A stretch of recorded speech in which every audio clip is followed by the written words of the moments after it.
Hi friends, చూసారు కదండి. So ఇది వచ్చి సారీ అనమాట. చక్కగా హ్యాండ్ ఎంబ్రాయిడరీ చేసినటువంటి సారీ అనమాట అండి ఇది. సో ఇలా చక్కగా కప్స్ అయి పెట్టి చక్కగా నీట్గా ఇలా అయితే స్టెప్స్ 3 స్టెప్స్లో అయితే దీన్ని స్టిచ్చింగ్ అయితే చేశాను అనమాట అండి. సో హ్యాండ్స్ కూడా ఎల్బో 3/4 హ్యాండ్స్ తీసుకున్నాం. క్రింద వచ్చేసరికి ఇలా స్టిచ్ చేశాను అనమాట. సో చూసారు కదా, వర్క్ని ఇలా అడ్డంగా బెల్ట్లో అయితే తీసుకున్నాము.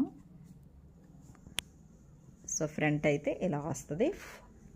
సో ఫుల్ లెంత్ వచ్చి అయితే 52 ఇంచెస్ అనమాట. సో బ్యాక్ కూడా ఒకసారి చూపిస్తాను. సో బ్యాక్ వచ్చేసరికి ఇలా రౌండ్ నెక్ ఇచ్చి ఇలా బ్యాక్ అయితే హుక్స్ తాళ్ళు ఇచ్చానండి. సో హ్యాంగింగ్స్ వచ్చేసరికి ఇలా ఇచ్చాను. అలాగే బ్యాక్ కట్టుకొని ఇలా బౌ అయితే ఇచ్చాను అనమాట. సో ఎలా ఉందో చూసి చిన్న